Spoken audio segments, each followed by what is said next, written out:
Introducing the Flutterby Flying Fairy by Spin Master, the magical fairy that turns young girls' dreams into a reality. Please know this special fairy is for indoor use only. Getting started. Installing batteries. Your Flutterby Fairy comes with a decorative display stand that is also used for charging and launching your fairy, and an instruction sheet. Be sure to read the instructions before you play with your Flutterby Fairy. To download an extra copy, go to www.flutterby.com. Let's get familiar with the display stand. The launching button, the on-off switch, and charging cable.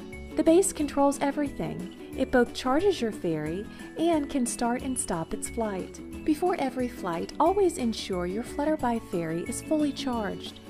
For best performance, always use 6 fresh AA batteries. To install your batteries, unscrew the back panel using a Phillips head screwdriver and remove the cover. Insert the batteries following the plus and minus signs indicated on the base. A helpful hint is that the flat side of the battery touches the spring. When you're finished, replace the battery cover, tighten, and you're ready to start the charging process. Charging your fairy. To charge your Flutterby Fairy, locate the on-off switch and charging cable on the back of the display stand. Move the switch to the on position. You will see the number 1. 1 means on, 0 means off. After turning the base on, you will see a red light turn on. This means it is ready to charge. Now pick up your fairy, locate her on-off switch, and move it to the off position. You will see the number 0. Next, take the charging cable attached to the stand and insert it into the charging port on the side of the fairy's skirt. Once connected, you can put her back on her display stand. The light on the stand will now start to blink red. This means the fairy is being charged. After about 30 minutes, the light will turn to an orange shade and blink faster. After another 5 minutes, the light will automatically shut off. When there is no light, it means the fairy is fully charged and ready to fly. In total, it will take about 30 to 35 minutes for a full charge.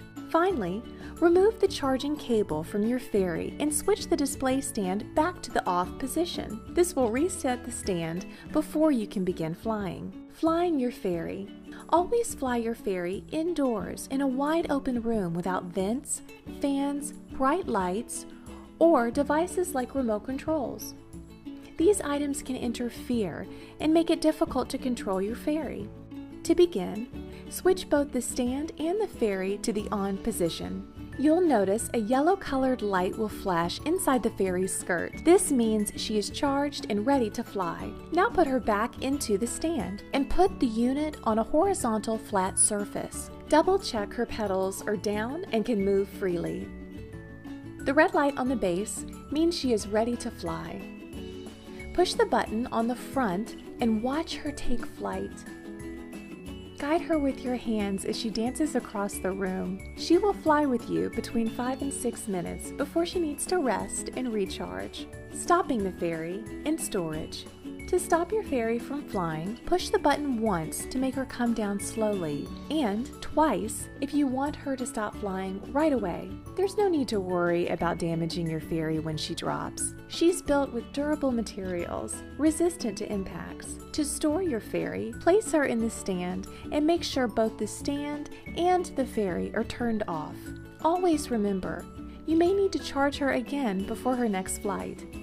Troubleshooting. My fairy is flying too high or is stuck on the ceiling. If your fairy is flying too high or is stuck on the ceiling, try one of 2 options. First, try turning her off by pushing the button on the display stand. Push the button once for a slow descent, twice for a fast descent.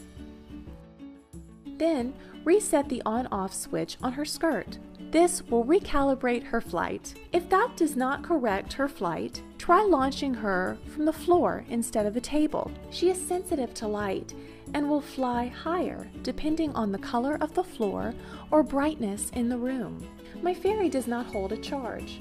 If the light on the base is green, that means the batteries are low and need to be changed. Check to see if you used fresh batteries and the polarity is correct. If the light on the base flashes red and green, that means the charging cable is not secure, connecting into the fairy's skirt. Check to see if it's inserted properly.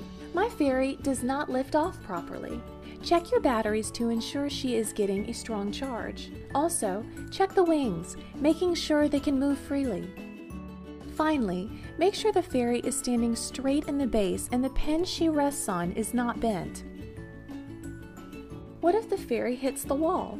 Not to worry, the fairy is durable and will stop flying right away. Just pick her up and check that her wings are lined up correctly and they can move freely. Put her back on the base and push the button to relaunch. What if her wings fall off? Don't worry. Certain wings on your fairy are replaceable, namely the large round skirt petals located under the main propeller. Simply slide the top cylinder into the hook. Gently squeeze the wing and slide the bottom cylinder into the hook to reattach.